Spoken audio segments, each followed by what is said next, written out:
nation. Hebrew kingdom building.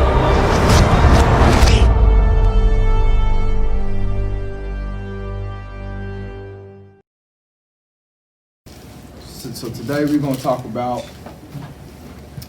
the 1,000-year reign, the Millennial Kingdom. What will it be like? A lot of us say we want to get to the kingdom. That's the goal. You know, that's everybody's goal, right? Yep.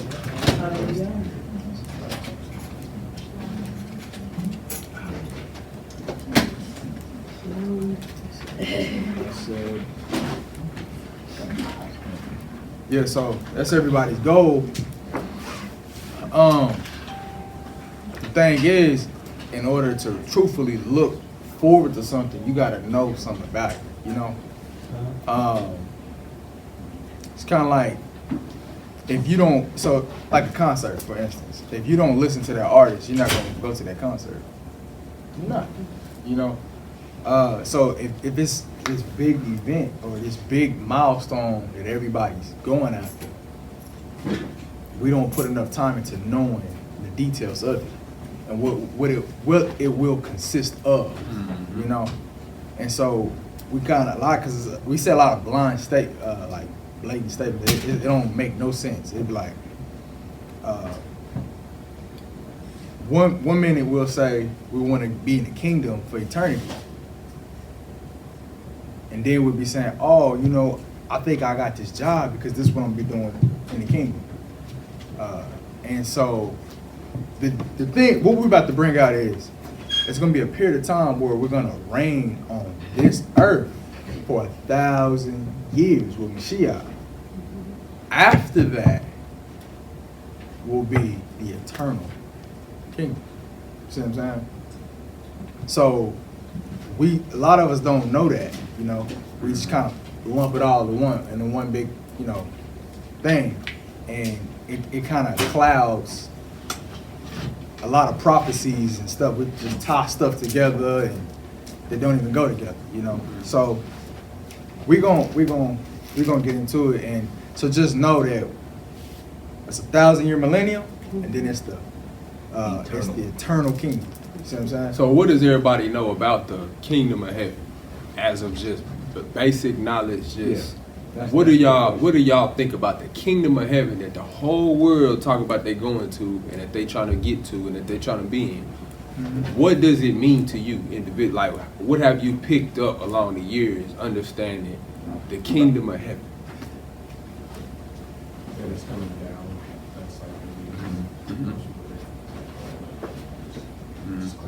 You speak up, so everybody. basically like clarity of just basically coming down, pretty much. Yep.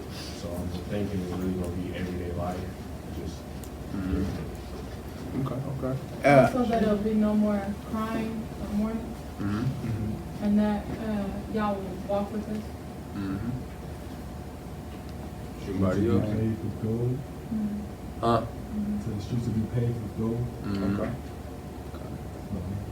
We are the kingdom of heaven, and when we proclaim it, it will be here. Okay. And most definitely. Anybody else want to take a jab at it? A little shot. Somebody got something. Y'all think about heaven, don't y'all? You can even think about other ideologies of heaven in regards to different religions and what they kind of view. Some view you're gonna be able to have a wife, you know, or a husband, you know. There are some view just a whole bunch of different things, you know what I'm saying? And when we ask these questions, we're not asking for you to answer the right question. We're asking for you to answer based off your interpretation and what you picked up. So because it could change somebody else's. So don't ever be scared to give your answer, give your side or your view on something if we ask a question. You know what I'm saying? That way y'all don't have to feel like, oh, well, if I say this, then everybody gonna look at me crazy. Well, at least you the one said something. You know what I'm saying? Okay. So this scripture is gonna be very vital. We'll go over it. Hey, can y'all see that? Okay. Yeah, it's big enough. No, like But this, For the switch. Maria, can you hit number Man, they 4? can see it. Yeah, it's cool.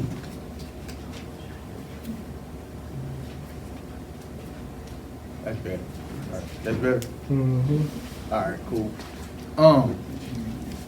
So this scripture is gonna be very vital for what we're about to get into, because it's Isaiah 28, verse 9 and 10, and we go over every Shabbat, or try to go over every Shabbat, because this is how we are to read and study the scripture. So it's Isaiah 28, verse 9 and 10 is, whom shall he teach knowledge, and whom shall he make to understand doctrine? Doctrine is all it is teaching, you know. So them that are weaned from the milk and are drawn from the breast. The milk is the things that thou shalt not kill. That's milk, you know. But then when you get into deeper revelation, that's the meat. You know, you listen to Arnold talk, you know. You know. He on that steak. You know what I'm saying? So, you know, it says for precept must be upon precept, precept upon precept, line upon line, here a little, there a little. So it's gonna be line upon line, it's gonna be here a little, there a little. You know, it's gonna all tie in. Cause why? Isaiah said they prophesied in parts. Nobody had the whole thing to it. Most High did that for a reason. Why? Because you have to study to show yourself approved. You have to go here, you gotta go there, you know. And of course it was different time periods and different revelations. But if he gave one person everything, think about how puffed up they'd be. We And- can spend time on certain things either. We can spend time on something small because we can pay more attention to it. Mm-hmm. Okay. And so, like, if one person had all this information, what would happen is it wouldn't spread as much, because everybody wouldn't be willing to listen to that one person, and everybody may not be able to get to that person. So the Most High give this person a little bit, he'll give this person a little bit over here, and it all fits together like a puzzle. It also safeguards, because if you think about it, how much storage they say the Vatican has of our writings? Shoot. Yeah. 50 miles. So 50 miles. And think about if everything in totality was in one book, and they got that one book. Yeah. But now Yeah, we can Charles verify, Yeah. hey, Obadiah said this, Malachi said this, Jeremiah said this, everybody said we would be regathered. So it just testifies of itself. Okay. They're witnesses for Witnesses. each other. It has to be a witness. Torah, you know, 2 or 3 witnesses, every matter is established. So yeah, just want to really touch on that, because we're gonna get into some scriptures, and like I said, it's very vital that you study precept upon precept, line upon line, here a little and there a little. So, and I would even advise that you take this back and really study what a precept is, stuff like that, and doctrine and stuff like, just look at those words, look up those words, so you can get a deeper understanding of what it's really saying, you know. So, okay, because we're gonna do a lot of reading today, but you know, so we're gonna call on a couple people, you know what I mean, to read, you know. So, a few differences between the 2 time periods. The first time period will be the Millennial Kingdom. Time will still exist. Because why? Millennial is a certain time period. Okay. Millennium, 1,000 years. Okay. So, in order to measure 1,000 years, you got to be going by time, you know. Man, this thing's crazy. But it will have a temple. To have a temple, because it has to be a time. Scripture tells us it has to be a time where the temple is going to be reinstituted, because it's not now. What is the temple? What is the temple? It's where the Most High dwells. Mm-hmm. What was the temple back when our people first made it? What did they make it for? Sacrifice. Sacrifice. All right. Sacrifice. And throughout the scriptures, you see the pattern where he always set a temple up, or even when you go to the Torah, it's the tabernacle of the meat. So he would set up a place for him to dwell. And that's amongst the people. a lot of nations got temples Yeah. to their God and to their deity as Right. well. So we not the only nation that had temples. Mhm. So I have a temple. Death will still happen. Death will still happen. You know, through this 1,000-year millennium. You know, but it's not like how you think. You know what I'm saying? We will still multiply, which means the only way you can multiply, you get married. See what I'm saying? So, So when you know what I mean? certain people alive for Just- a whole thousand Pull off, Yeah. pull off each other. generation. Yeah, that'd be- Multiply. That'd be weird, like a germ or something like that. But anyway, so it's like eternity. So now the eternal kingdom that everyone, in a sense, speaks of, and they kind of skip over the 1,000-year millennium. Time will not exist. There will be no time because we'll be in eternity, and there will be no temple. Won't be no temple because there won't be no reason for a temple. And there'll be no more death because why? It's eternity. See what I'm saying? So, a couple scriptures we pulled out for you to differentiate what it is. So we're gonna go to Revelation 20. And it's gonna pretty much lay it out, you know, for us, but just kind of get a. So Revelation verse 20, everybody say hallelujah when it is. Hallelujah. Okay, so. Oh, you want to read, bro? All right. Go ahead and go. Yeah, yeah. Revelation chapter 20, verse 1. And I saw an angel come down from heaven, having the key of the bottomless pit, and a great chain in his hand. And he laid hold on the dragon, that old serpent, which is the devil, and Satan, and bound him 1,000 years. Pause. He's bound for 1,000 years. So him being bound for 1,000 years, why? So we can. Oh, so we can See what I'm saying? Because if he out, hey, Ain't we ain't happening. finna rest. I'm telling you that right now. Yeah, he ain't, You know what he I'm ain't saying? having that. You go ahead. Go ahead. And cast him into the bottomless pit, and shut him up, and set a seal upon him, that he should deceive the nations no more, till the 1,000 years should be fulfilled. Boom. And that- Pause. To what? All be fulfilled. Right. When Mashiach spoke. All be fulfilled. You go ahead.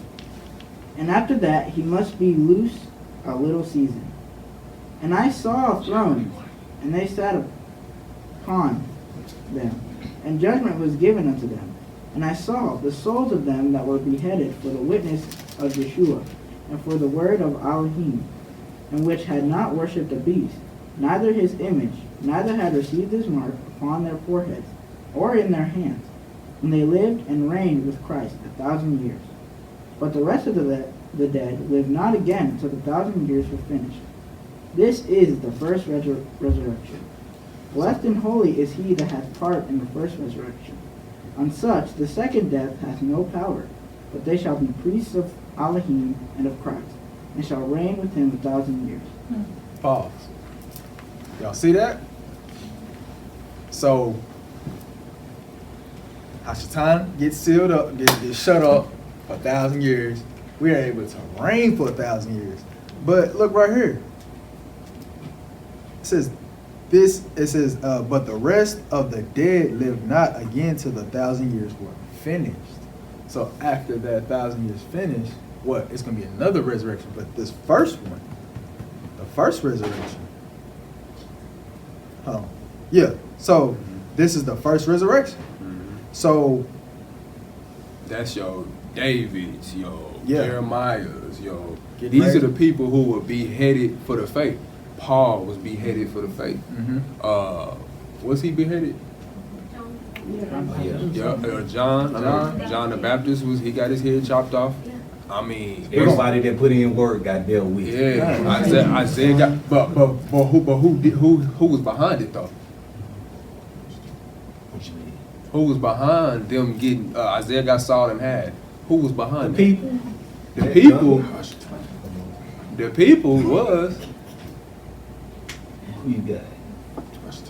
Hashatan. He shall deceive the nations, and he ain't gonna deceive the nations no more. So he was the one rousing up everybody to do this, to do these things, to come after the people. When you read in Revelations They couldn't stand the 12, prophets, man. exactly. When you read Revelations 12, it talks about how when he got cast down, how he was furious. He was coming after the woman. The woman was Israel. The woman is Israel in Revelations. He was coming after Israel. He wanted to destroy them. This is your slaveries. This is your all. You wonder why we went through all of these things. It's spiritual. Satan is behind all this. Within this 1,000 years, this millennium, are these the one? Are they going to come up? This is the first resurrection. Yes, man. And this is during this millennium. Millennial Kingdom. So Abraham gonna be there. Abraham. We're gonna be Isaac, it said, Jacob. My shit said we're gonna be able to sit and speak with him. Yeah, he talked about it in one of the Testament. the Gospels. He talked about how Abraham and all of them would be there. Again, okay, I have another question. During that time, we know that death will still happen, but they won't see death. Well, I can't really answer that one. I mean, I was asking Yeah, a question. I Yeah, don't know. it said, but it said blessed are they, but they not gonna see the because second. they got resurrected. They already seen So one. yeah, they not gonna see the Sometimes. second day. It says it right here. You know, it said blessed are they who had part in the first resurrection. Can. You know? See, I didn't understand the question. Okay. So can, yeah. Okay, so who we at? 7. Let's go. And when the 1,000 years are expired, Satan shall be loosed out of his prison, and shall go out to deceive the nations which are in the four quarters of the earth, Gog and Magog, to gather them together to battle, the number of whom is as the sand of the sea. And they went up on the breadth of the earth, and compassed the camp of the saints about, and the beloved city. And fire came down from Elohim out of heaven, and devoured them. And the devil that deceived them was cast into the lake of fire and brimstone, where the beast and the false prophet are, and shall be tormented day and night forever and ever.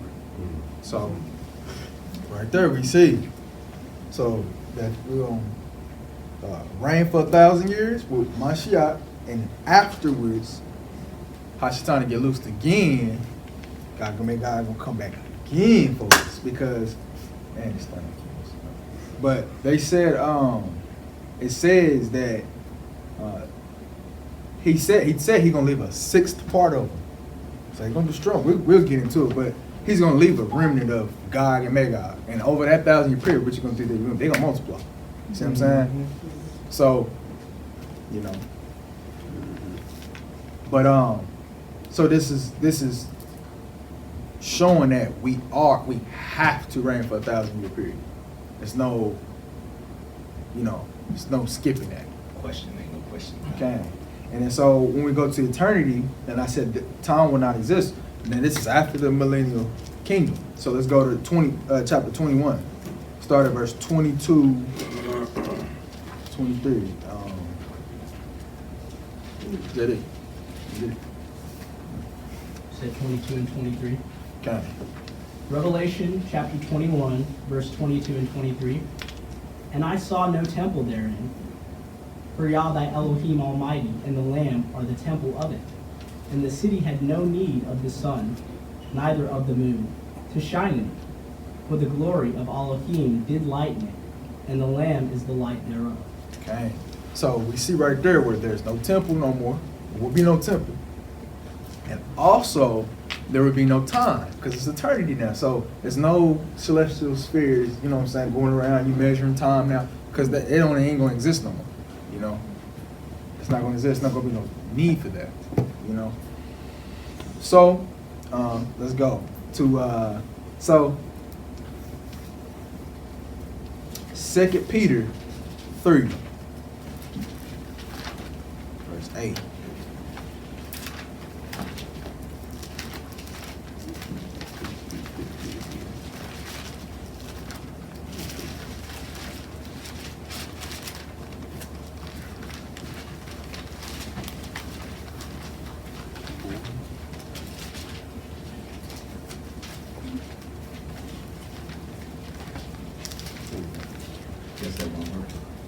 Huh? Just like my birthday. Okay. Hallelujah. Everybody there? Hallelujah. Okay, let me pick that up. Somebody want to pick that up? They are you. Alright. 2 Peter chapter 3, verse 8. But beloved, be not ignorant of this one thing, that one day is with Yahuwah as 1,000 years, and 1,000 years as one day. So we touched on rest a while back ago. How rest is, according to the scriptures, is to reign, to be To at rule, peace, yep. no enemies, no labor, you know, to rule. Yep, to rule. So, What do y'all? So, Yeah. what do y'all think? One of the functions of the Sabbath is, like when it says we have to rest on the Sabbath day. What do y'all think that? Why do we have to rest on the Sabbath day? Because we worked on 6 days. Mm-hmm. Labored all 6 days, right? And so on that 7th day, we are to rest, right? So now when you see this, it says, "Be not ignorant of this." Don't be ignorant of this one thing, that 1,000 years is a day to y'all. So when he telling Mashiach that you gonna rule on earth for 1,000 years, what is that to him? A day. That's a day to him. So understanding that and tying all that in together, we'll understand that this 1,000-year millennial reign is basically, it's like a Sabbath. okay. Yeah, it's his Sabbath. It's his Sabbath. His It's, Sabbath lasts 1,000 years. Our days last one day. mm-hmm. So we going one day is 1,000 years to him, but it's one day to us. So every week he doing 1,000 years, and then another 1,000 year on today. Today is his Shabbat. It's Exactly. 1,000 years, but for us it's just one day. Mm-hmm. And so when y'all go and read, what is it? When you read the covenant about the Sabbath, what is it? Exodus 30. Yeah.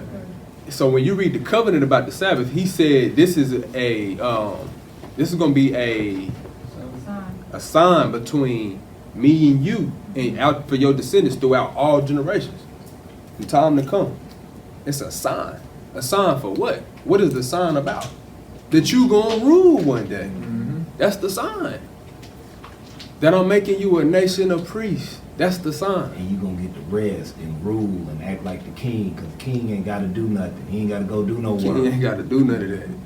So this is what the sign is all about. This is the function of the Sabbath. This is why we keep it. This is why we rehearse it every week. All the feast days are rehearsals, right? We know what they're rehearsals for. What is the Sabbath a rehearsal for? Is it just to sleep? No. What we need to sleep for? You know what I'm saying? So this is what we should, we should look at it as. So, and just the next precept in Sirach. Yeah, Sirach, it's in the Apocrypha. 18 and 20. Okay. It's up there on the board. So it says, as a drop of water unto the sea, and a gravel stone in comparison of the sand, so are 1,000 years to the days of eternity. So 1,000 years to eternity, that's like a gravel stone comparison to sand, or a drop in the sea. Think one little drop of this bottle of water compared to a sea. That's 1,000 years compared to eternity. So that don't even equate. Eternity is a long time. So when he say we gonna burn, if you sin, you gonna cast into Sheol, and you gonna burn for eternity. Now you kind of get a picture of that. Oh, ever. That's that 1,000 years is like a drop. Compared to. And it even says in Sirach, it says, I believe it's in Sirach, the number, the days of eternity is numbered. Eternity has a number. So I don't know what that number could possibly be. I can't even fathom. But that shows how infinite the Most High's wisdom is. Like, So Man, he does everything decently in order. So I ain't trying to give myself a headache right now. But you know, so, but yeah, okay, so we have to reign for this 1,000 years because it's, we have to live out. So we read Deuteronomy 28 all the time. Mm-hmm. We always skip the first 13 verses. Always. No matter what. Mm-hmm. When we ministering to people, we skip those first 13 verses and we go straight to the curses. But truthfully, when Mashiach is here, that's when we will fully experience the first 13 verses. Truthfully. You know. So it's definitely something to look forward to. What is that? Because basically every other time was a little taste. There's a little taste, like Solomon. Mm-hmm. King David. King David. At one point, everybody respected Israel, you know, and then feared Israel. You know, then he got to the point where, boom, Solomon he didn't have a war. He didn't have to fight no wars because his daddy fought all of them, you know. But he was just chilling, you know. Man, when you read about his life, you be like, man.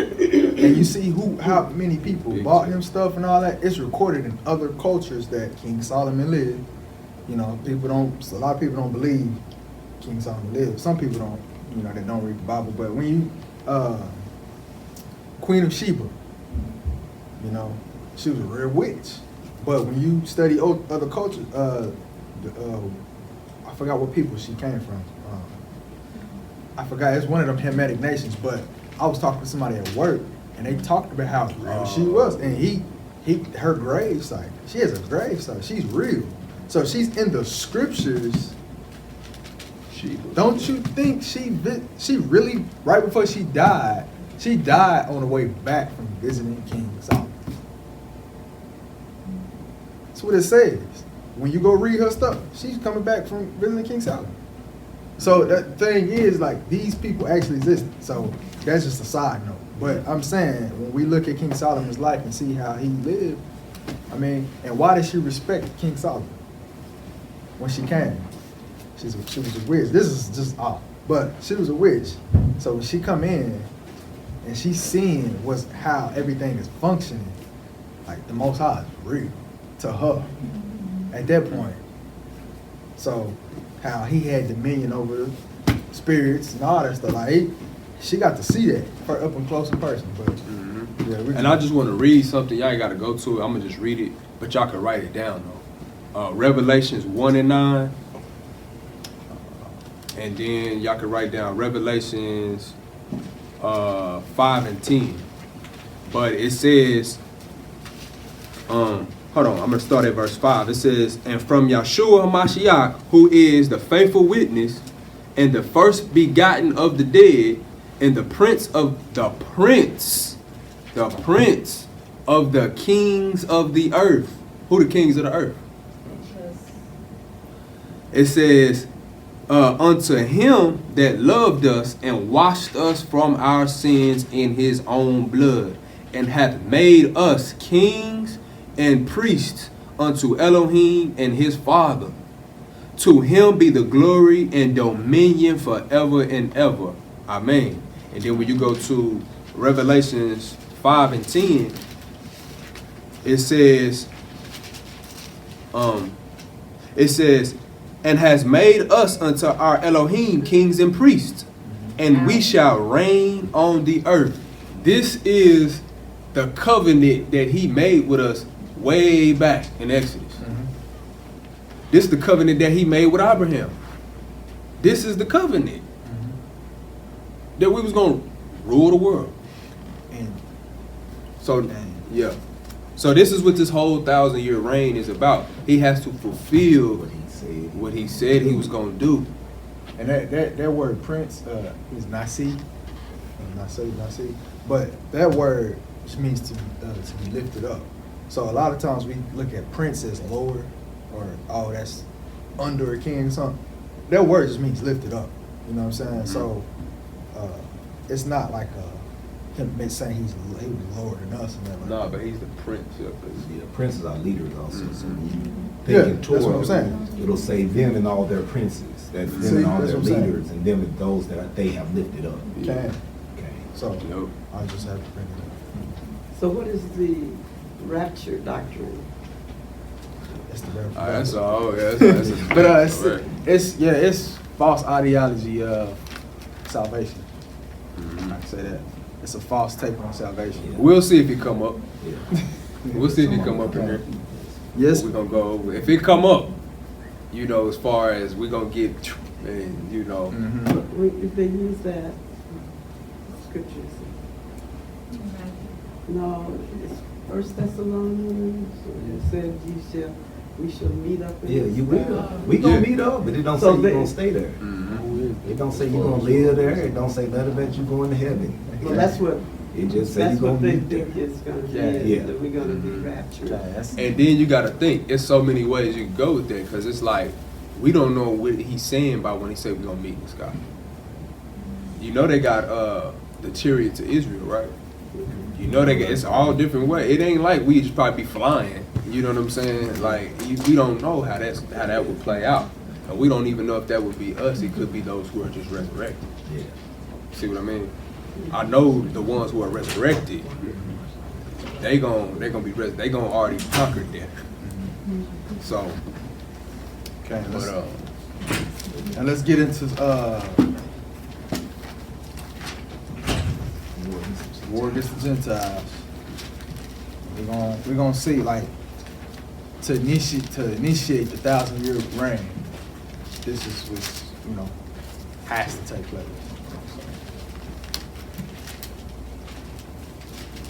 And another side note. So when you read the prophets and stuff like that, this is why I said precept has to be upon precept, because you be reading something you think it's talking about the millennial kingdom because it just was, but then it hopped into eternal. So you have to be able to decipher. Okay, is this eternal or is this millennial kingdom? So because if it's millennial kingdom, let me make sure I say it. So if it's millennial kingdom, it'll have time involved with it. Appointed times and stuff like that. But if it's eternal, it won't. It won't talk about that. You know what I'm saying? So just a key differentiator. And we see we have verses and chapters and stuff. So but Revelations 13 and 10. Somebody want to get that? I'm gonna read like the camps. He that lead into captivity shall go into captivity. He that killeth with the sword must be killed with the sword. Here is the patience and the faith of the saint. Okay. So this is gonna lead us into Ezekiel 38. How does that last sentence fit into that particular verse? what? Here is the patience and the faith of the saints. How Because does that fit? you know what the saints is? Yeah. It's us. Okay. And so it's basically our revenge. So it's like that scripture is literally our revenge. So when you think of it, man, what's that? The precept? Where it say they sit before the throne day and night. No. Y'all gonna fight your battles for you. Yeah. All this stuff. You not worried about your enemy because he gonna judge them. They gonna go to In captivity. Psalms it says, how long, basically, Yeah. I gotta find it. It says, how long will you wait to turn back to me? That way I destroy your enemies all at once. So So that's why we wait, and this is the patience. Yeah, this of is the- the Patience patience of of the us. we will This be is our avenged. patience. Be patiently waiting on Our blood will be avenged on the earth. So let's get into this. You good with JD? You want to get this, bro? Ezekiel 38. Okay. Ezekiel 38, verse 1. And the word of Yah came unto me, saying, Son of man, set thy face against Gog, the land of Magog, the chief prince of Meshech and Tubal, and prophesy against him, and say, Thus saith Yah, Elohim, Behold, I am against thee, O Gog, the chief prince of Meshech and Tubal. And I will turn thee back, and put hooks into thy jaws, and will bring thee forth, and all thine army, horses and horsemen, all of them clothed with all sorts of armor, even a great company with bucklers and shields, all of them handling swords. Persia, Ethiopia, and Libya with them, all of them with shield and helmet. Gomer and all his bands, the house of Togarmah of the north quarters and all his bands, and many people with thee. Be thou prepared, and prepare for thyself thou, and all thy company that are assembled unto thee, and be thou a guard unto them. After many days thou shalt be visited. In the latter years thou shalt come into the land that is brought back from the sword, and is gathered out of many people, against the mountains of Israel, which have been always waste. But it is brought forth out of the nations, and they shall dwell safely, all of them. So, right there. So first, we see all these people, Alliances. all these alliances, you know, it's gonna be coming together, meeting up, just like they did, Psalms 83. You know, they're gonna be they gonna be coming together. So, I'm just trying to lay this out, and do your own research, but I'm just laying it out. So, there will be an exodus. We know that, right? There will be a time when we gotta leave here. We ain't gonna be here till I don't think we're gonna be here till my share return. Not all of us as a whole nation. Somebody gotta go back and build the high places. You know? Man, I don't think that's gonna be everybody, but it's gonna be a remnant that's gonna go back and return. So right here we see in verse what verse was that? Okay, I think it was 8. Okay, it says, after many days you shall be visited, in the latter years you shall come into the land that is brought back from the sword. So it's brought back from the sword. They've already been brought back from the sword. So this is, and is gathered out of many people against the mountains of Israel, which have been always waste. So it says, but it is brought forth out of the nations, and they shall dwell safely, all of them. So, you know, just to put that in perspective, that, you know, it's going to be a time, it's going to be an exodus. We're going to do it. You can go. All right. Verse 9. Thou shalt ascend and come like a storm. Thou shalt be like a cloud to cover the land. Thou and all thy bands, and many people with thee. Thus saith Yah Elohim, it shall also come to pass, that at the same time shall things come into thy mind, and thou shalt think an evil thought. And thou shalt say, I will go up to the land of the unwalled villages. I will go to them that are at rest, that dwell safely, all of them dwelling without walls, and having neither bars nor gates, to take spoil, and to take a prey, to turn thine hand upon the desolate places that are now inhabited, and upon the people that are gathered out of the nations, which have gotten cattle and goods, that dwell in the midst of the land. So pause. So, the reason I'm saying this has to be after the Exodus. Shiach not here yet. Why? Because first off, it's gonna be some gates. He ain't gonna have no. We're gonna get there. It's gonna be a gate. You know what I'm saying? And everybody ain't getting in that gate. Put it like that. Because he's setting order back up. You know. Some of that he's letting people know that we his people too. That's why.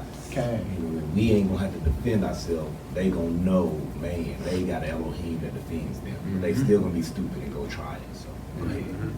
Somebody got to be this Tell person. me 'cause I'm talking too much today. But you go. You go. Verse 13. Sheba and Dedan and the merchants of Tarshish, with all the young lions thereof, shall say unto thee, art thou come to take a spoil? Hast thou gathered thy company to take a prey? To carry away silver and gold, to take away cattle and goods, to take a great spoil? Therefore, son of man, prophesy, and say unto God, thus saith Yah Elohim, in that day when my people of Israel dwelleth safely, shalt thou not know it? And thou shalt come from thy place out of the north parts, thou and many people with thee, all of them riding upon horses, a great company and a mighty army. So it said it'd be coming out of the north. That's up there in Europe and stuff, ain't it? that's all north of northeastern Africa. So when you look at your map, you look at northeastern Africa and you look north, you look up, you'll start to see Europe and Germany, France, Italy. You see all of those different, the Caucasus, all of that stuff. So And it also says in 14, it says, in that day when my people of Israel dwell safely, shall you not know it? So everybody's gonna know. Like, shall you not know it? You know who that is and who you coming against. So, yeah, when you talk about Gog and Magog, we're talking about a nation that's from Japhet.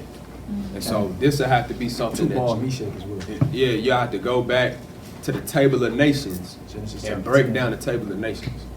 So that way, y'all will see where God falls upon him. But he comes from Japhet.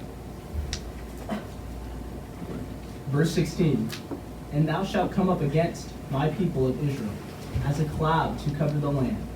It shall be in the latter days, and I will bring thee against my land, that the heathen may know me, when I shall be sanctified in thee, O God, before their eyes. Thus saith Yah Elohim, art thou he of whom I have spoken in old time by my servants the prophets of Israel, which prophesied in those many days, many years, that I would bring thee against them? So,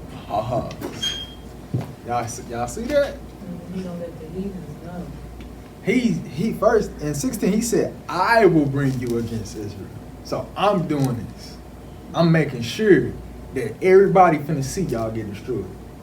I'm about to make sure everybody see this, because I'm gonna get my glory amongst the Gentiles. And also, we see it says, thus saith Yah Elohim, are you he whom I have spoken in old time by my servant, the prophets of Israel. So right now, Ezekiel is saying they're going to come against us. And in that time, when it's happening, he's going to say this. We can point back to that. yeah. Didn't I say you was coming? Ezekiel I already said, told you. I'm waiting on you at the door. You know what I'm saying? I mean, I've been there, So, but That just show you how powerful the word. The Most High tell you what you about to do, Yeah. and then you just go do it. didn't they say that's why Michael Jordan was so great of a player, because he'll tell you what he about to do and do it.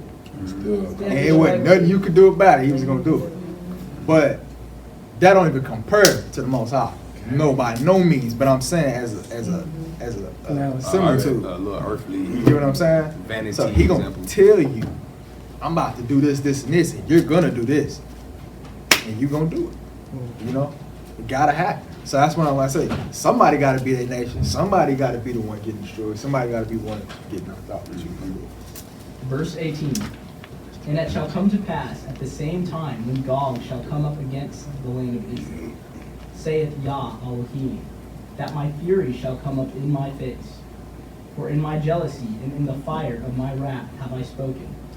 Surely in that day there shall be a great shaking in the land of Israel, so that the fishes of the sea and the fowls of the heaven and the beasts of the field and all creeping things that creep upon the earth, and all the men that are upon the face of the earth shall shake at my presence, and the mountains shall be thrown down, and the steep places shall fall, and every wall shall fall to the ground.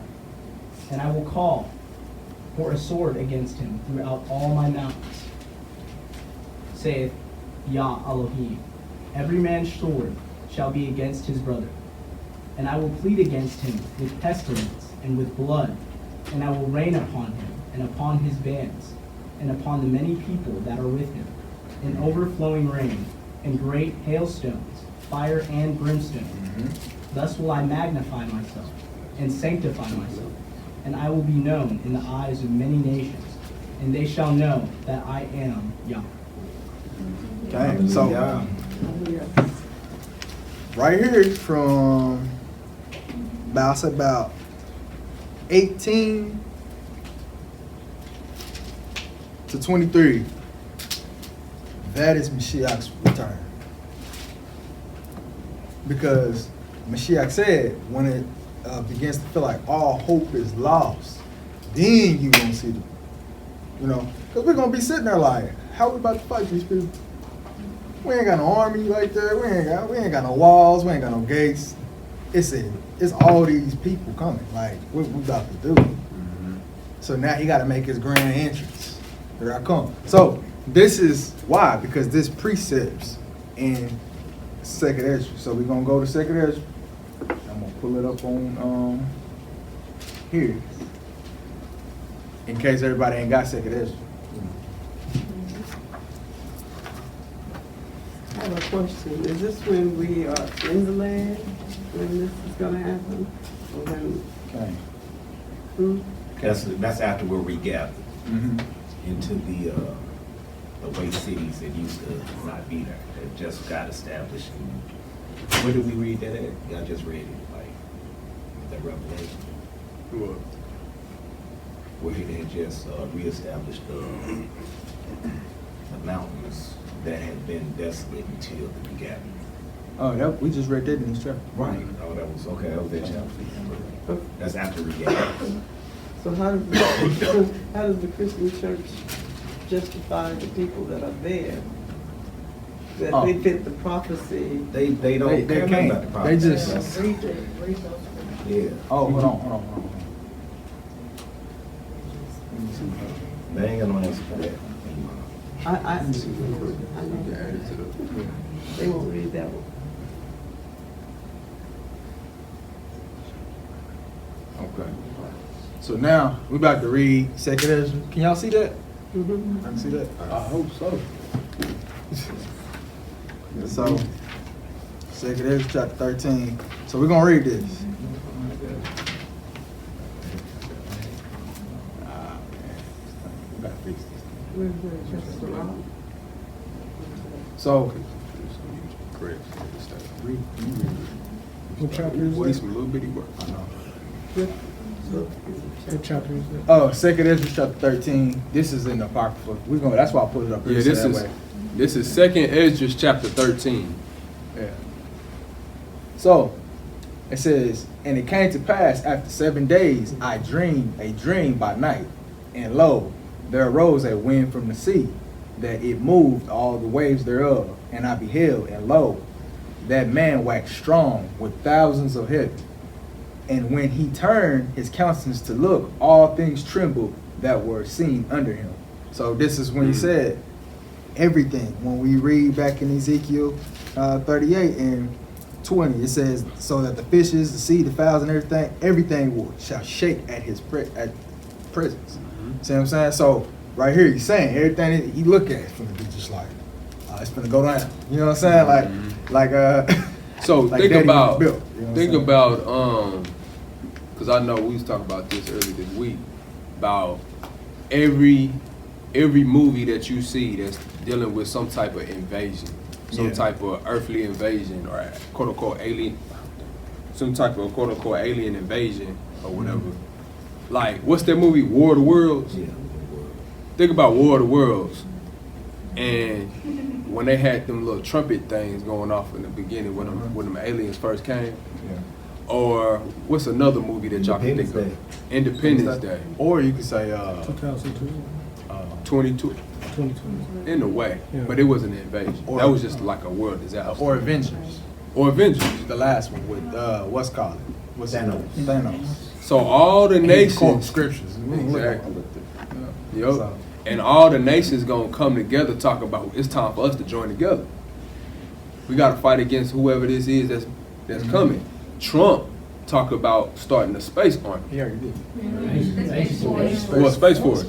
Space Force. Why? Why would he talk about what significance would that even be? You know, he's going to war with somebody or something. Yep. Mm-hmm. Something that ain't from here. From here, yeah. Mm-hmm. So they That's all why- know these things. This is why they try to keep us docile and dumbed down so long, because the longer they keep us this way, the slower the prophecy will come, basically, and they can get ready for it or At whatever the they think they music do. part, at the Super Bowl, Mhm. you ain't watching nothing that's going on in real life. What's right now? All-Star Weekend. And so, but think about every movie that you see, and all the nations start to come together to join together and quote unquote, or the, like they doing coexist right now, and all this type of stuff is just coming together and joining together, becoming one. This is what's happening, and it's this invasion, quote unquote, that's happening. So Let's keep going. No, I think it was Ronald Reagan that gave that famous speech. He said, "I'd like to see how quickly our differences will melt away if we had a threat from outside of this earth." So why do you think they put that out there so much, and they put that on movies so much, and they just place it out there? The aliens this and the aliens that. And everybody coming together and forming this one big old army. You know what I'm saying? All the nations Well, coming. I ask the question, have you ever seen a movie when the whole world came together to do something? Or to fight something else? Yeah, basically. That's what always happens. And so then you'll have to go to Aleister Crowley, who wrote the Satanic Bible. And when he wrote the Satanic Bible, he drew the demon that spoke to him. See what I mean? That helped him write the Satanic Bible. And the demon told him, today you know us as angels and demons, but in the future you will know us as something else. Aliens. You all talk about, because when he drew it, it had the big head with the big old eyes. It looked like an Little mouth, yeah. with the little bitty mouth and Like all. Like E.T. alien. Yeah. But yeah, okay, so Let's get to it though. My bad. So Digress. it says, okay, and whensoever the voice went out of his mouth, all they that burned that heard his voice, like as the earth faileth when it filleth the fire. And after this I beheld, and lo, there was gathered together a multitude of men out of number from the four winds of heaven to subdue the man that came out to sea. So, and remember, this is a dream, so that's why I came out to sea. The man came out to sea. You know what I'm saying? So it says, and beheld, and lo, he had graved himself a great mountain and flew upon it. But I would have seen not the region or place whereout the hill was graven, and I could not. And so, what is this great mountain similitude of? Huh? Yep. But a lot of times in Revelations, when they talk about mountains, or in the scriptures talk about mountain, they talk about it's a kingdom. It's a kingdom. So. It's the rock cut without hanging, but strikes the foot. Okay. Exactly. Okay, that's what I'm looking for. But it says, and after this, where was you supposed to be stopping? 13. And after this I beheld, and lo, all they that were gathered together to subdue him were sore afraid, yet durst fight.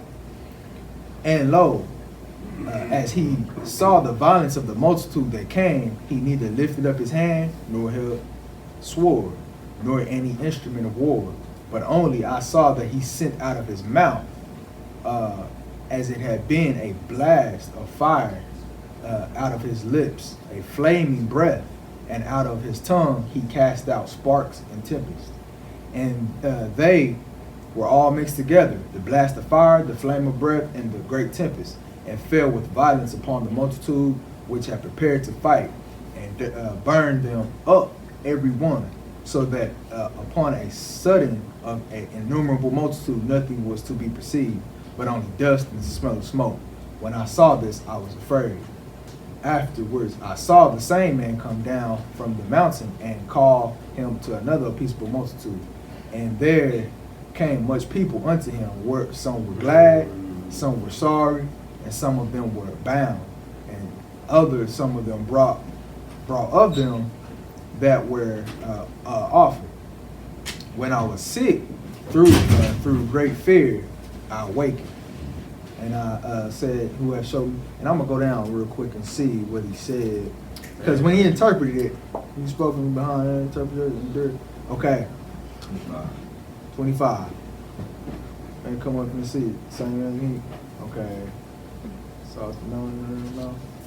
Oh, okay. 27. That's what I want to get. And whereas you saw us, that out of his mouth came there was a blast of wind, fire, and storm. It says, and that he held neither sword. This is the interpretation of the dream. He held neither sword nor any instrument of war. It says, but that the rushing in of him destroyed the whole multitude that came to subdue him. This is the interpretation. Okay. Behold, the days come that the Most High will begin to deliver them that are upon the earth, and he shall come with astonishment in them that dwell on the earth. And it says, people shall fight against people and all that. Okay. I'm trying to find. Okay. Just 30 point time. Okay. I'm almost there, y'all. I'm just trying to find it real quick. It's coming up.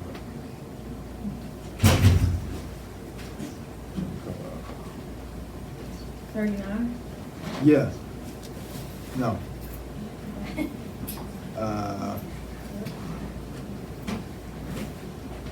Trying to see when he's talking about his mouth. What came out of his mouth. Okay, hold on. I skipped. Yeah. I think I should have just read. But okay.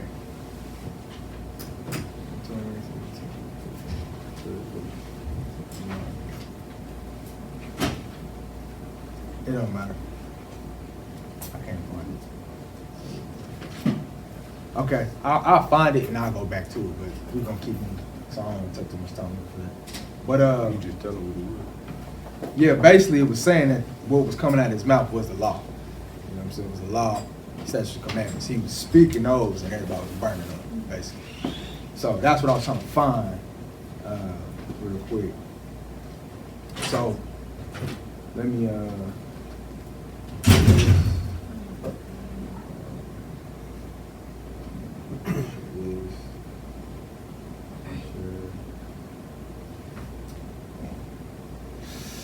so let's keep going. Keep it moving.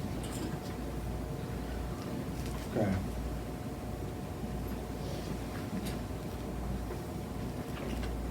Jeremiah 31.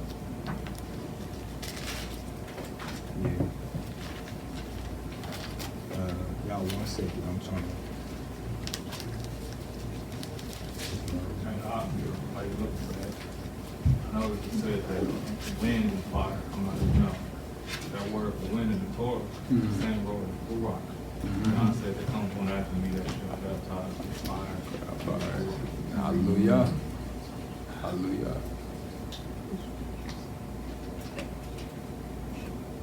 Here we go. So, yeah. Yeah, I'm already there. Jeremiah 31, starting verses 38 through 40. It says, Behold, the days come, saith Yahuwah, that the city shall be built to Yahuwah. It says, from the tower of Hananel unto the gate of the corner. And the measuring line shall yet go forth over against it upon the hill Gered, and shall compass about to Goah. And the whole valley of the dead bodies and the ashes, and of all the fields unto the brook of Kidron, unto the corner of the horse gate toward the east, shall be holy unto Yahuwah. It shall not be plucked up, nor thrown down any more forever. So it's very specific on what's going down. So he said a valley of dead bodies with ashes. That sounds like they got burnt up. I mean, I ain't, just the most intellectual person, but when you say dead bodies and ashes, some got burned. So now when we go to Ezekiel 39, and let's see with Ezekiel 39, let's see what's going on with that.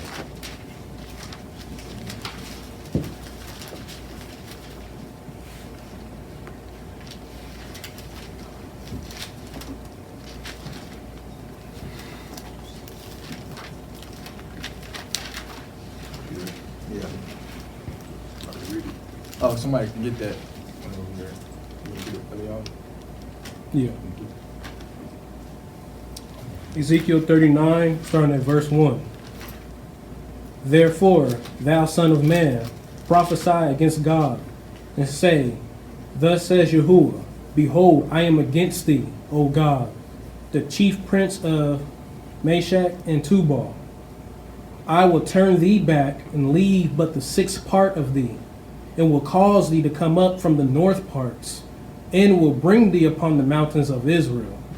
And I will smite thy bow out of thy left hand, and will cause thine arrows to fall out of thy right hand. Thou shalt fall upon the mountains of Israel, thou and all thy bands, and the people that is with thee. I will give thee unto the ravenous birds of every sort, and to the beasts of the field to be devoured. Thou shalt fall upon open field, for I have spoken it, says Yahuwah. And I will send a fire on Magog, and among them that dwell carelessly in the isles. And they shall know that I am Yahuwah. So will I make my holy name known in the midst of my people Israel, and I will not let them pollute my holy name anymore. And the heathen shall know that I am Yahuwah, the Holy One in Israel. Behold, it is come, and it is done, says Yahuwah. This is the day wherefore I have spoken. And they that dwell in the cities of Israel shall go forth, and shall set on fire and burn the weapons, both the shield and the bucklers, the bows and the arrows, and the handstaves and the spears, and they shall burn them with fire 7 years. Okay. So, right there. So who are those that's going to dwell in Israel at that time? Us. Mm-hmm. Okay, this is millennial. That's the beginning of the millennial. So for 7 years, it's going to take us to burn these weapons. So it's like cleanup time. Mm-hmm. It's clean up. Cleaning up 7 years. So let's go. Let's keep going. Starting at verse 10. So that they shall take no wood out of the field, neither cut down any of the forests. For they shall burn the weapons with fire, and they shall spoil those that spoil them, and rob those that rob them, says Yahuwah. Hold on. Didn't we just read in Revelations 3, it said, he who kills with the sword shall be killed with the sword. He who led into captivity shall go into captivity, right? Mm-hmm. So it lets you know that whatever you did, it's going to happen unto you. That's what he's telling the nations. That's what he's telling them. And that's what that faith. Mm-hmm. That's why saints. it's the Patience of the saints. Yeah. The patience of the saints, that they will be avenged. Mm-hmm. Did I stop at 11? Yeah. 11. And it shall come to pass in that day that I will give unto God a place there of graves in Israel, the valley of the passengers of the east of the sea, and it shall stop the noses of the passengers. And there shall they bury Gog and all his multitude. So all those people that he talked about in Ezekiel 38, all them nations from Ethiopia, all those people who was allies with Gog and Magog and all of them, all this great multitude. And there shall they bury Gog and all his multitude, and they shall call it the valley of Haman Gog. Haman Gog. That means the multitude of God. In 7 months shall the house of Israel be burying of them, that they may cleanse the land. So hold on. It say how many months? 7. It's going to take us to do what? Cleanse the land. Bury them. We're going to be burying. This is what we just read in Jeremiah 30:31. He said that valley. You're going to be burying them. The ashes. It's all here. Yea, all the people of the land shall bury them, and it shall be to them a renown, right? And it shall be to them a renown the day that I shall be glorified, says Yahuwah. And they shall sever out men and they shall sever out men of continual employment, passing through the land to bury with the passengers those that remain upon the face of the earth to cleanse it. After the end of 7 months shall they search. So they're going to be hiring people to go out and clean up all the dead bodies. Is this specific? For 7 months, we're going to put out a search team to go find all them dead bodies to cleanse the land. 15. And the passengers that pass through the land, when in any seeth a man's bone, then shall he set up a sign by it, till the buriers have buried it in the valley of Haman Gog. And also the name of the city shall be Hamona. Thus shall they cleanse the land. So, and drop down to 21. Verse 21. And I will set my glory among the heathen, and all the heathen shall see my judgment that I have executed, and my hand that I have laid upon them. So the house of Israel shall know that I am Yahuwah the Elohim from that day and forward. And the heathen shall know that the house of Israel went into captivity for their iniquity, because they trespassed against me. Therefore hid I my face from them, and gave them into the hand of their enemies. So they fell all by the sword. According to their uncleanness and according to their transgressions have I done unto them, and hid my face far from them. Therefore, thus says Yahuwah thy Elohim, now will I bring again the captivity of Jacob, and have mercy upon the whole house of Israel, and will be jealous for my holy name. And after that have borne their shame, and all their trespasses whereby they have trespassed against me, when they dwelt safely in their land, and none made them afraid. When I have brought them again from the people, and gathered them out of their enemies' lands, and am sanctified in them in the sight of many nations, they shall know that I am Yahuwah the Elohim, which caused them to be led into captivity among the heathen. But I have gathered them unto their own land, and have left none of them any more there. Neither will I hide my face any more from them, for I have poured out my spirit upon the house of Israel, says Yahuwah. Hallelujah. Hallelujah. So, right there, you know, it's a visual of how it's going to kick off. 2000-year millennium, you know, we're gonna be kicking off, doing some things. But, get this again. We'll go to the next one. And, Slow. yeah. So y'all ain't got to argue with people when y'all trying to tell them slavery and all this happened because we wouldn't keep the commandments. Yep. He gonna show them. Yep. The word say, I'm gonna show them. Yep. Yeah, with them people. And so we Yeah, we good. yeah, we good. Okay. So let's go to Psalm 72. You take it. Typo, y'all. Don't clown on me.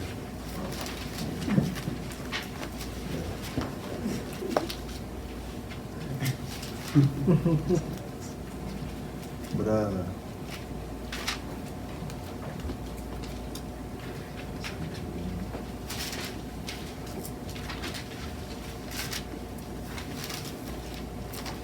It's a whole bunch of them. It's a whole bunch of songs. yeah.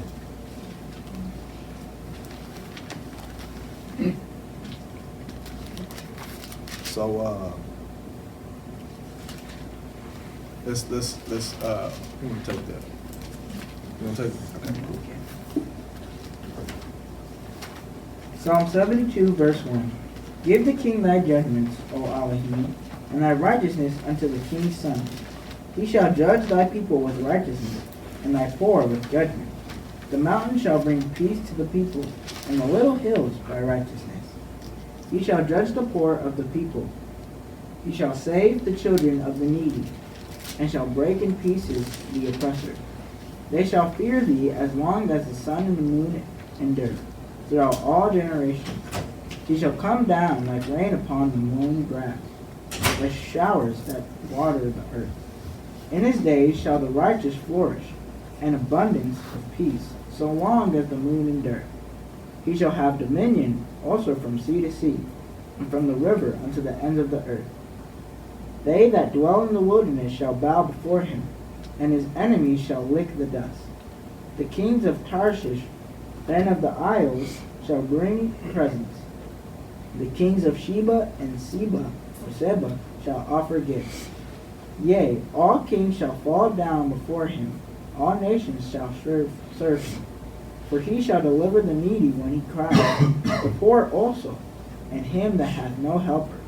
He shall spare the poor and needy, and shall save the souls of the needy. He shall redeem their souls from deceit and violence, and precious shall their blood be in his sight. And he shall live, and to him shall be given of the gold of Sheba. Prayer also shall be made for him continually. and daily shall he be praised. There shall be an handful of corn in the earth upon the top of the mountains. The fruit thereof shall shake like Lebanon, and they of the city shall flourish like grass of the earth. His name shall endure forever. His name shall be continued as long as the sun, and men shall be blessed in him, and all nations shall call him blessed. Blessed be Yahuwah Elohim, the Elohim of Israel, who only doeth wondrous things. And blessed be his glorious name forever. And let the whole earth be filled with his glory. Amen and amen. The prayers of Dawid, the son of Jesse, are ended. Hallelujah. So, it talks about a lot of gifts that's going to be given.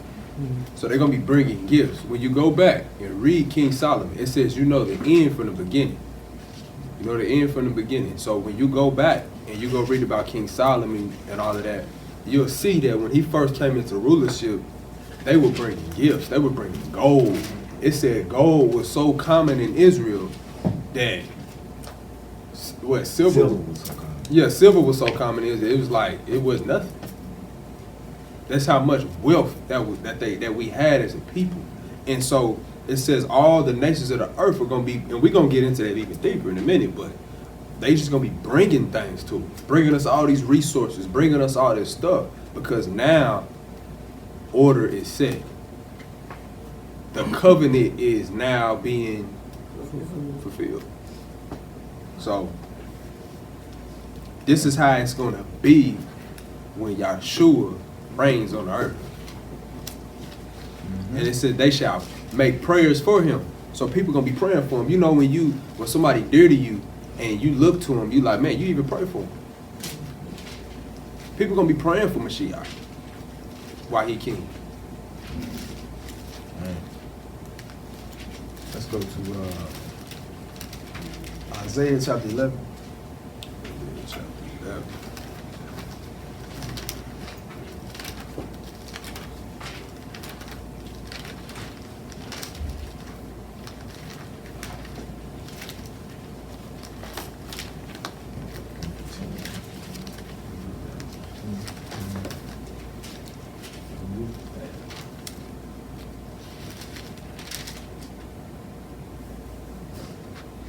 Everybody there?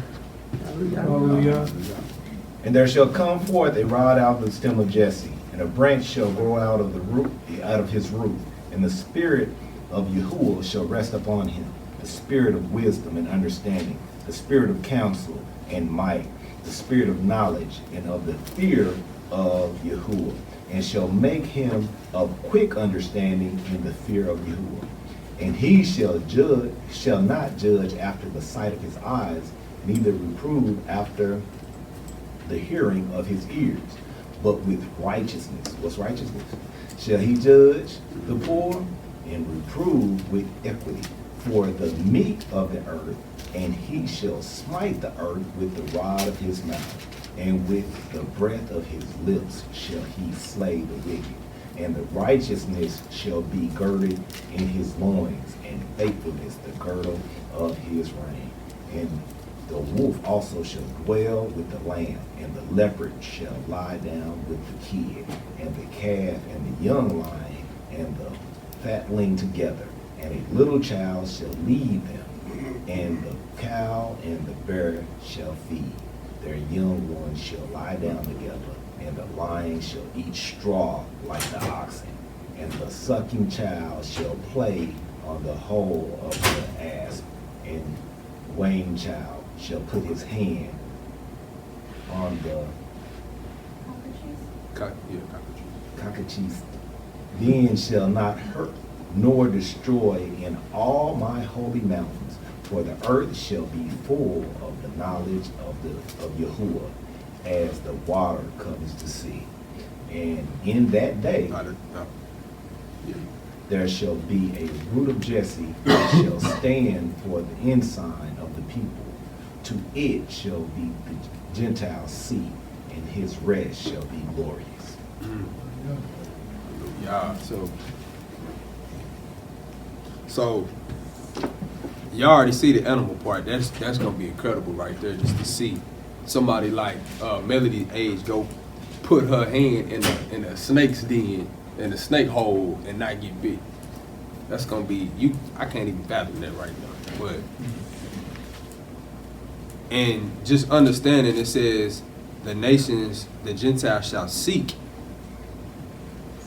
Cause why? He's gonna be an ensign, a banner for the people. He's gonna be something. Everybody gonna be like, man, that's Yahuwah people over there, because of what they saw him do for his people.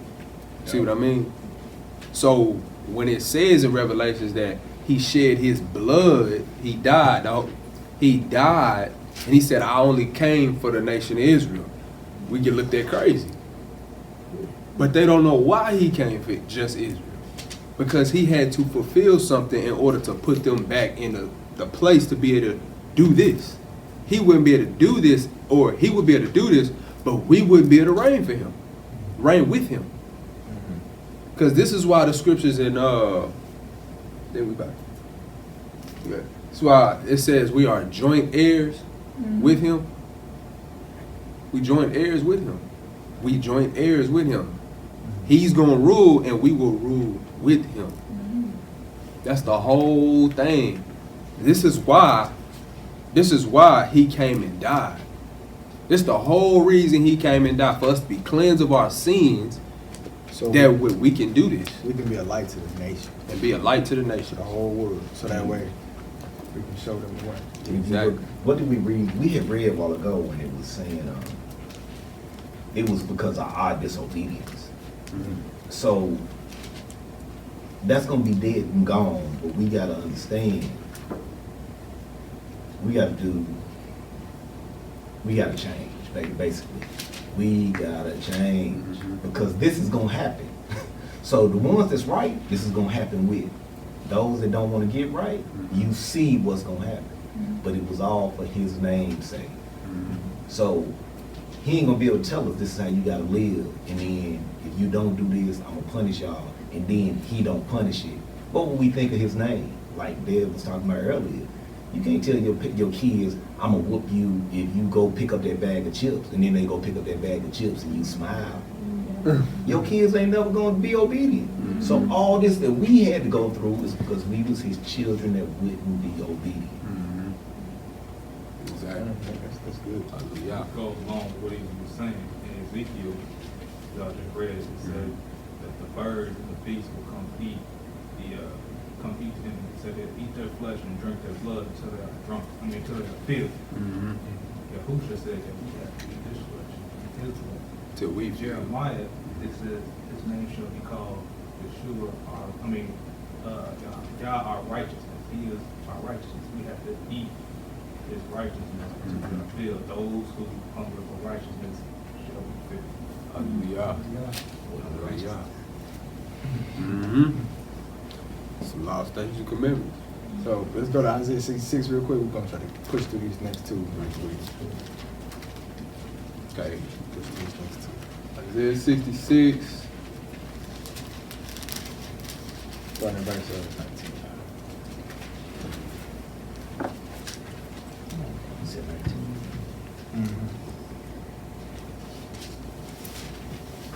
And I will, y'all there? Hallelujah. And I will set a sign among them, and I will send those that escape of them unto the nations, to Tarshish, Pul, and Lud, that draw the bow, and Tubal, and Javan, to the isles afar off, that have not heard my fame, neither have seen my glory, and they shall declare my glory among the Gentiles. And they shall bring all your brethren for an offering unto Yahuwah out of all nations upon horses, and in chariots, and in litters, and upon mules, and upon swift beasts, to my holy mountain Jerusalem, said Yahuwah, as the children of Israel bring an offering and a clean vessel unto the house of Yahuwah. And I will also take of them for priests and for Levites, said Yahuwah. For as the new heaven and the new earth which I will make shall remain before me, saith Yahuwah. So shall your seed and your name remain. And I shall come to pass, and it shall come to pass, that from one new moon to another, and from one Sabbath to another, shall all flesh come to worship before me, saith Yahuwah. And they shall go forth and look upon the carcasses of the men that have transgressed against me. For their worms shall not die, neither shall the fire be quenched, and they shall be an abhorring unto all flesh. So, right here in 21, it says, and I shall also take them for priests and for Levites, said Yah. So, pretty much, this 1,000-year millennium, the priesthood is going to be set back up. He's going to set the real priesthood, the sons of Aaron, back up. You got people saying they priests out here, you know, it is what it is. They not, though. We still are going to be a kingdom of priests. Yeah, this is why. He's setting us up as a kingdom, but he's establishing the priesthood back into order. That way. For the holy of holies. The holy way he said do it blindly. We're going to get it right. Exactly. You know what I'm saying? And so yeah, so that's pretty much. And then it says from new. It says from 23.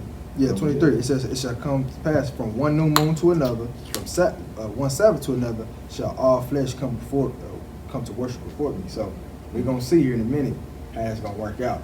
But everybody gonna be coming to keep the Sabbath.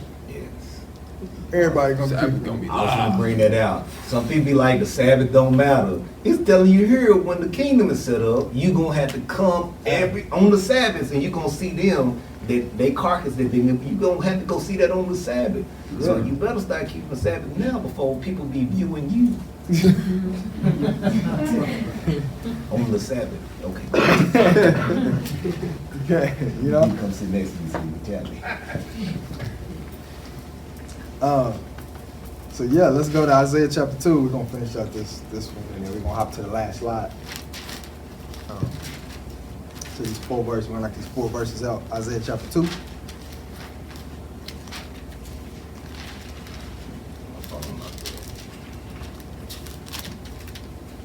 So, I'm gonna get it. Everybody say hallelujah when you're there. Hallelujah. Okay, it says, and the word of Isaiah, the son of Amos, saw concerning Judah and Jerusalem. And it shall come to pass in the last days that the mountain of Yah's house shall be established in the top of the mountains. Like we keep hearing this, top of the mountains, top of the mountains. We keep hearing that. It says, and shall be exalted above the hills, and all nations shall flow unto it. And many people shall go and say, come, let us go up to the mountain of Yah, to the house of Elohim of Jacob, not of the world, but of Jacob. And he will teach us of his ways, and we will walk in his paths. So people are going to be desiring to come learn about our. What are they going to want to learn? What they going to want to learn? It says, for out of Zion shall go forth the law. So, and the word of Yah from Jerusalem. So that is where you're going to have to come get the word from. You ain't going to get it nowhere else. But it's the law. So anybody saying today the law is done away with, it's wrong. Because it ain't done away with. And it's going to be. You're going to have to keep it. If you ain't trying to keep it now, you're definitely not going to be able to keep it then. Yep. Because you're not even going to be. Yeah, you ain't got an opportunity. You ain't got an opportunity. So right now, while the scriptures are here, the books are open, let's go back and look. Because he said his commandments are not grievous. It's not grievous. We can do them. You know what I'm saying? Now, we don't have to do all of them right now. But when the Messiah come back, yeah, everything getting set back up. So, and what do you mean by we don't have to do all of them right now? The sacrifices. The ones that we can't do right now. Yes. Because you can only do a sacrifice, what? In Jerusalem. What? In the temple. You can't do it nowhere else. You know what I'm saying? That's a Torah. Levite. You know what I mean? There's certain things that have to be put in order for that to go forth correct. And you got to be a son of Aaron. You see what I'm saying? In order to even do that. Yeah, you know go up there and try to do it if you want to. Yeah. So it can be done, it just can't be done by us. So this is why. This is why. You tell them. This is why we don't sacrifice still. And 4, it says, and he shall judge among the nations, and shall rebuke many people, and they shall beat their swords into plowshares, and their spears into pruning hooks. Nation shall not lift up sword against nation, neither shall they learn war anymore. So ain't gonna be reason to fight. They gotta fight no more. Turn that sword into a shovel. Start digging some dirt, man. Plant you some strawberries or something, you know. But that's what it's gonna be. It ain't gonna be none of that, you know. Ain't nobody gonna be. We ain't gonna be worried about nothing. Y'all willing to make it there, you know. So this is Ezekiel. We're not gonna read all this, so don't, you know. This is just to lay out Ezekiel chapter 40 through 48. It gives the visual aspect of the kingdom that we will be, you know, walking in 1,000-year millennium. What about you?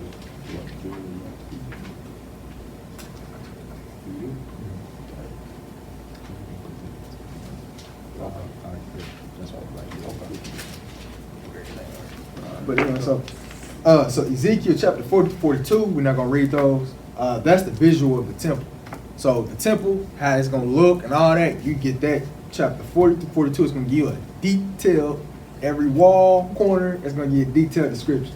It's gonna tell you it's gonna be a corner over there, it's gonna be a wall over. It's chamber, detailed. 3 chambers over here. It's gonna be 3 little chambers over. It's gonna tell you a door that leads out to this way, a porch and all. It's gonna lay everything out, you know. So let's go to 43, Ezekiel 43.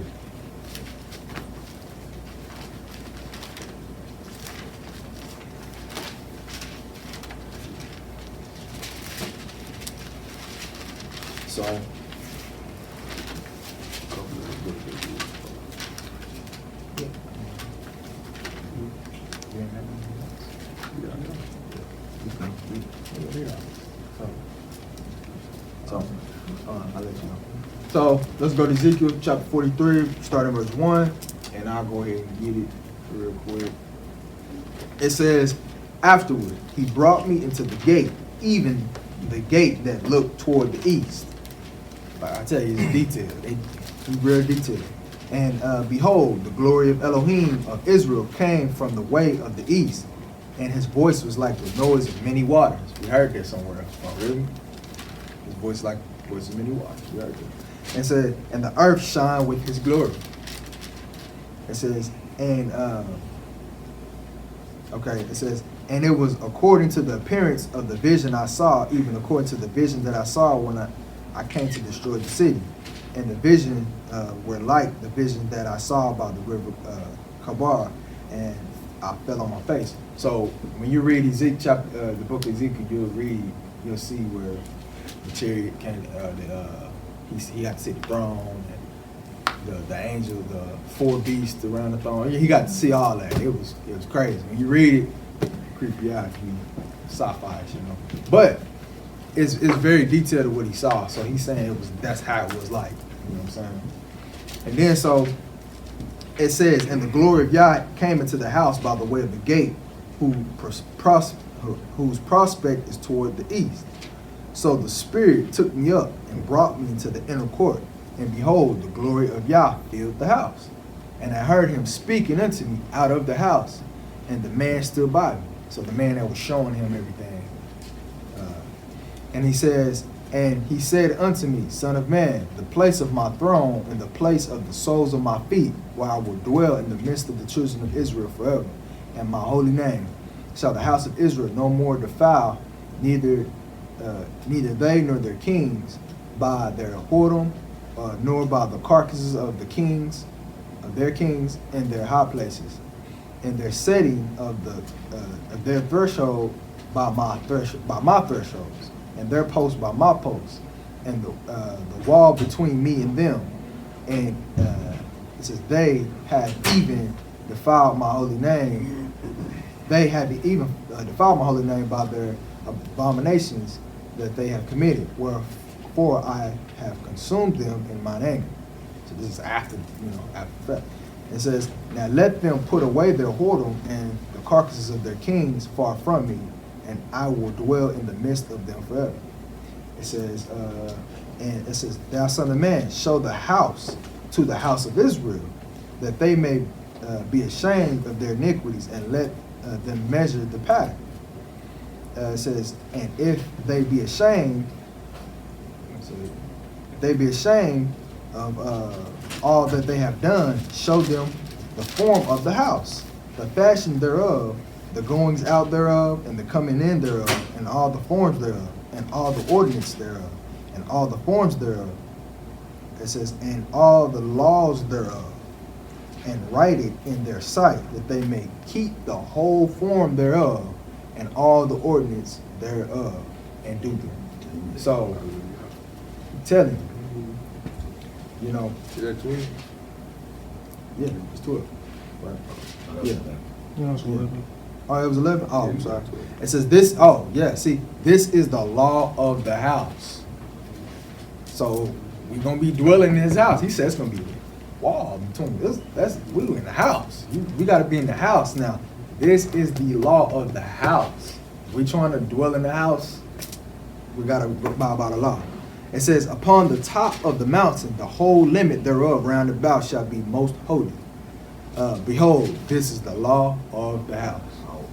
And so as we go down, we'll see in verse 40, chapter 43, verse 18. Let's go down to verse 18 real quick. While y'all looking at that, y'all keep in mind, these are future prophecies that they're reading right now. So it's amazing to me, because I didn't see this back when I was in church, but all this stuff is still talking about Israel. It's still talking about laws. It's still setting up priesthood. It's talking about sacrifice. It's talking about feast days. All this stuff pertains to Israel, and this is future stuff to come. So you can't explain that without saying Israel is still relevant. Because people say, well, it don't matter no more. It has to matter because this future stuff is still talking about Israel and the Elohim. That Ox, verse 10 and 11, that's the Basar right there. Exactly. It says, show them the kingdom. And when they're ashamed of their sin, show them the kingdom, and then show them the kingdom's law. That's the gospel. Hold on. So In verse 8, when it says, when they touch their threshold by my threshold, what is threshold? What's the name? like Entryway. the threshold of the doorway. Oh, Okay.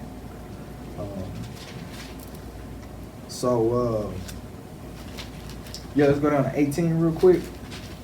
And we probably didn't read all that, but this is basically this the priesthood. So it says, and he said unto me, Son of man, thus said Yah Elohim, these are the ordinance of the altar, the day wherein they shall make it, to offer burnt offerings thereon, and to sprinkle blood thereon.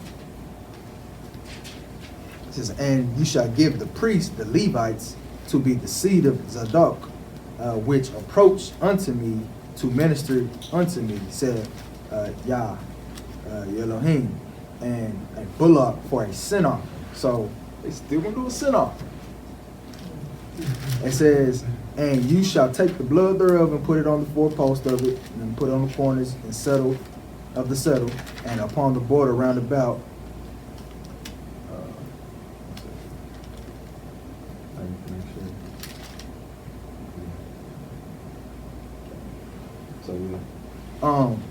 So it says, upon the borders round about, thus shalt you cleanse and purge it. And you shall take the bullock also of the sin offering, and he shall burn it in the appointed place of the house without the sanctuary. And on the second day you shall offer a kid.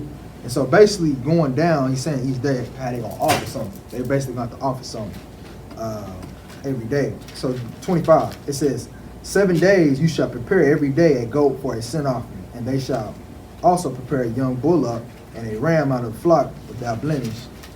And it says, 7 days they shall purge the altar and purify. So this is to purify the altar that we're going to be using.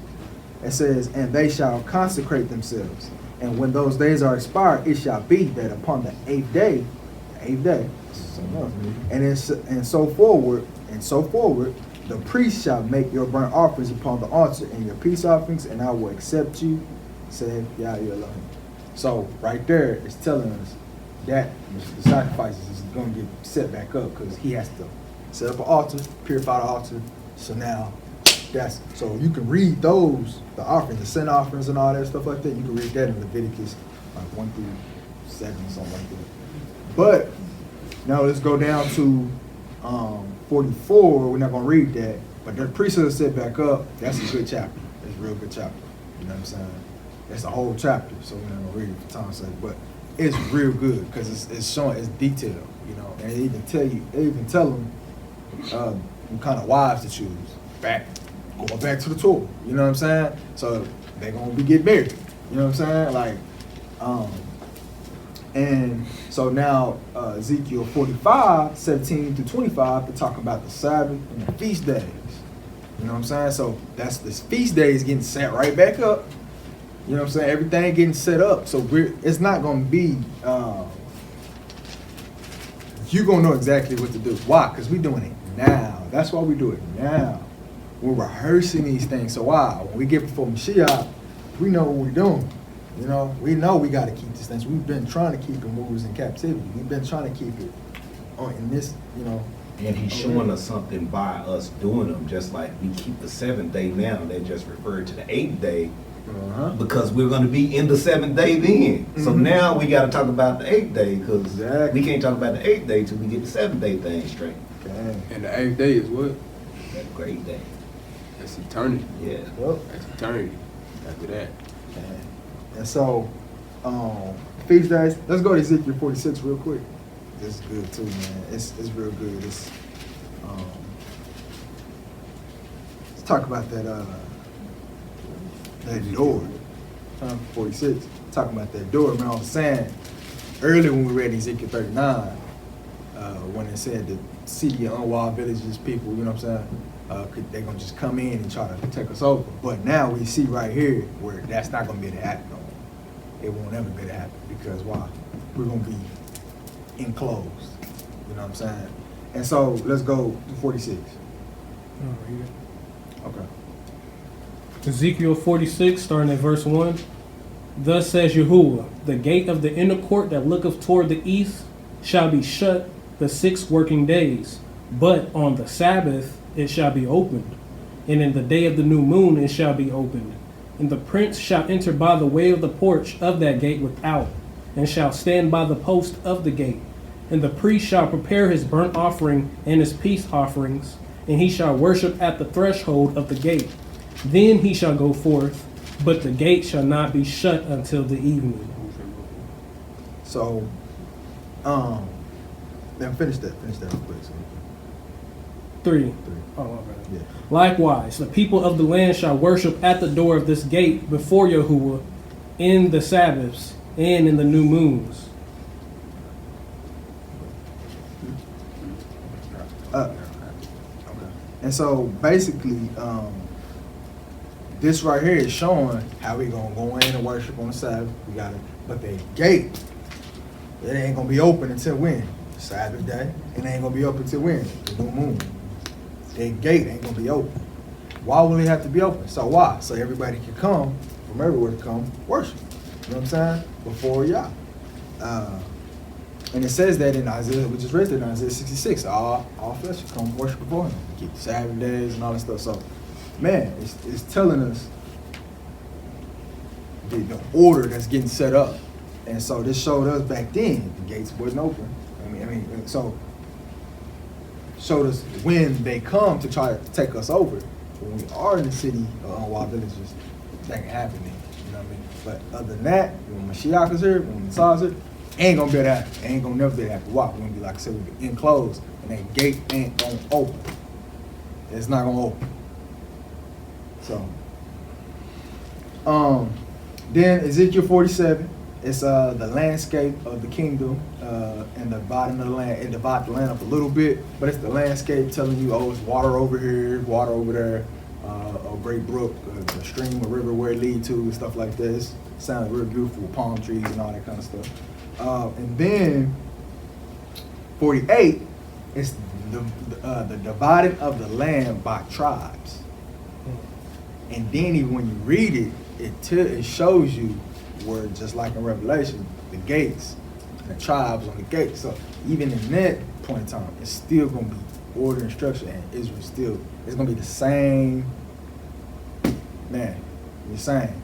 So just like when you read in the Torah where 3 tribes was on this side of the camp, 3 tribes on that, on the east point, 3 tribes is on the west point. It's just like, you know, it's always been ordered and structured out. The inheritance. The inheritance.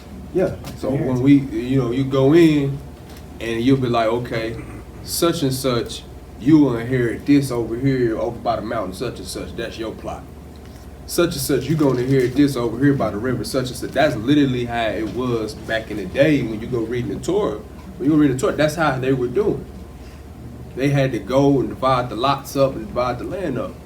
So, based off your house. Yeah, let's go to 47, and we're going to read those last 2 verses in 47. Okay. All right.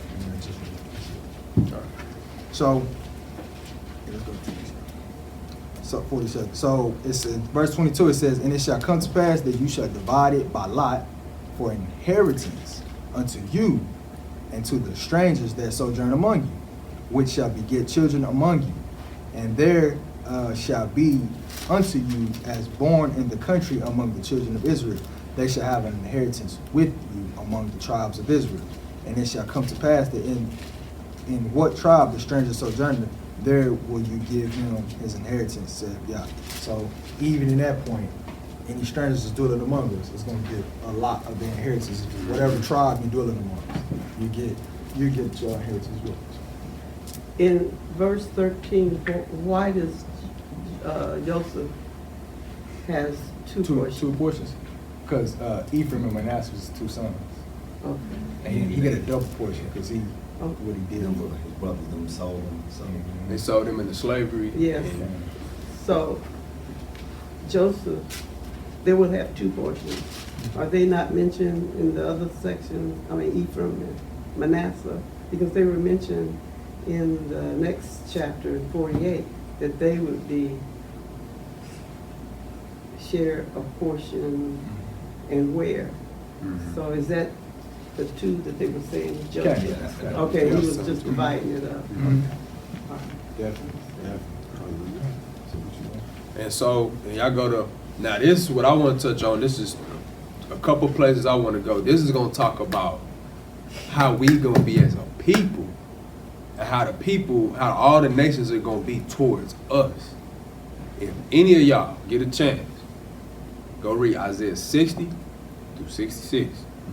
Isaiah 60 through 66.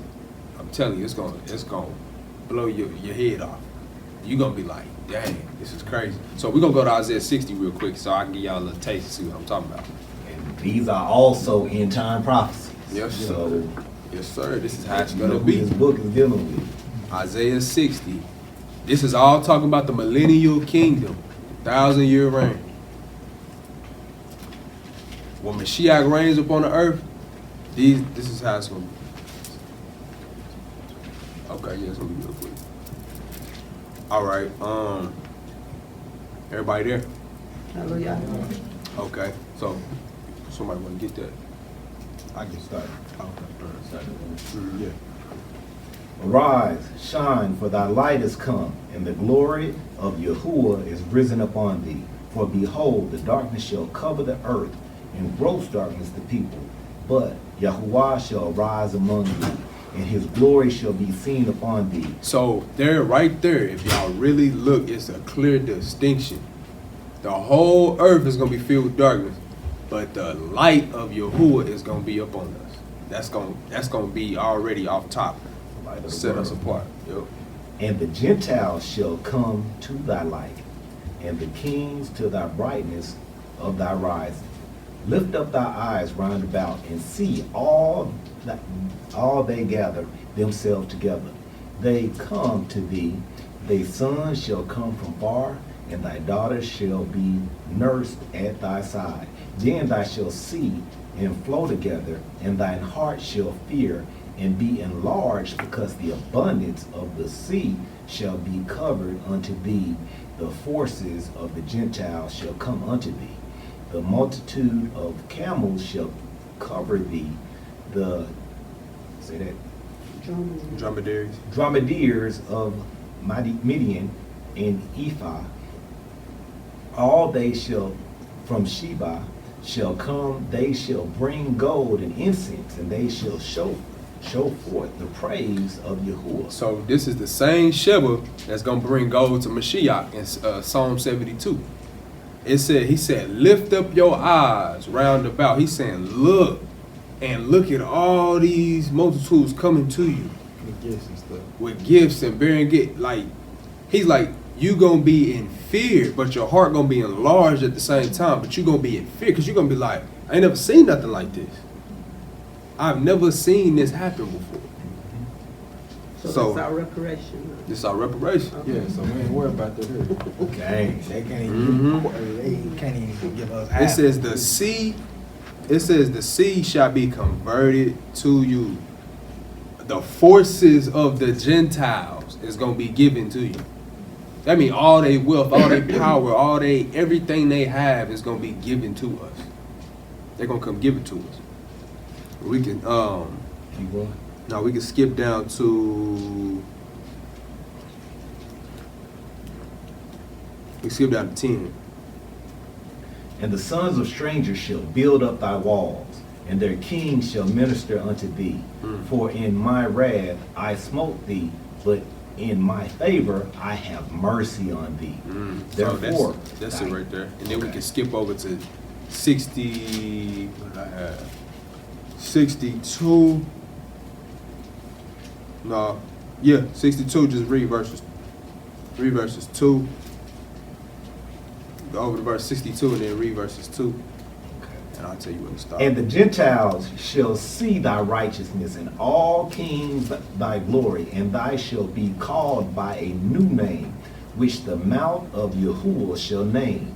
Thou shalt also be a crown of glory in the hand of Yahuwah, and a royal diadem in the hand of thy Elohim. Thou shalt no more be trimmed, forsaken, neither shall thy land any more be turned desolate, but thou shalt be called Hephzibah in thy land Beulah, for Yahuwah delighted in thee, and thy land shall be married.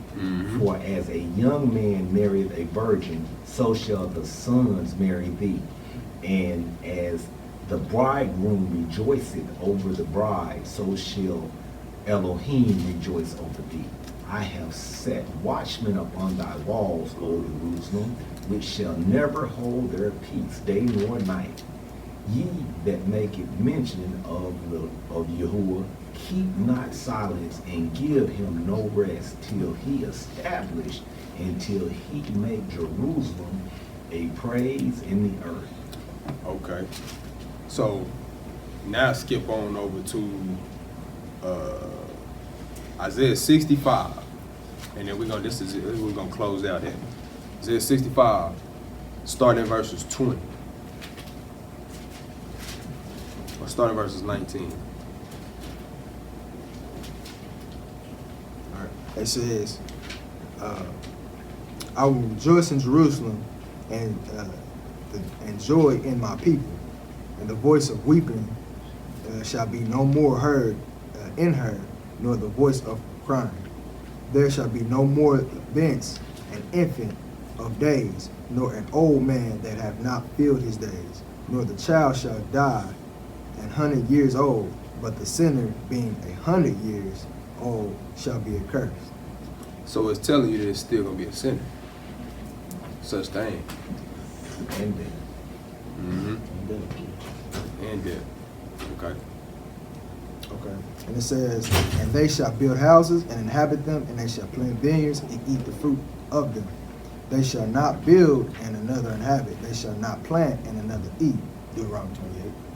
And for as the days of a tree are the days of my people, and mine elect shall long enjoy the work of their hands. And they shall not labor in vain, nor bring forth for trouble. For they are in the seed of the blessed of Yah, and their offspring with them. And it shall come to pass that before they call, I will answer. and while they are yet speaking, I will hear. The wolf and the lamb shall feed together, and the lion shall eat straw like the bullock, and the dust shall be the serpent's meat. And so they shall not hurt nor destroy in all my holy mountain. So, yeah. Hallelujah. Yeah. Hallelujah. So Yeah, so just You said the sinner being 100 years old shall be lightly esteemed. Those who break the Torah and teach others to do so shall be called least in the kingdom. least in the kingdom. game. Here a little there, a little precept upon Precept precept. upon precept. Hallelujah. So yeah, that is closer out lesson. But like I said, we just understanding the millennial kingdom. That's 1,000 years we got to reign on the earth. It has to be fulfilled. Mashiach gonna reign with us. His wall, we're gonna be a wall apart. You know, so we in the same house. It's gonna be, it's gonna be good. But hallelujah. So Hallelujah. y'all go back and read these, and next Thursday we'll Make sure you post a slide. I will. Yeah. So Thursday, Bring questions.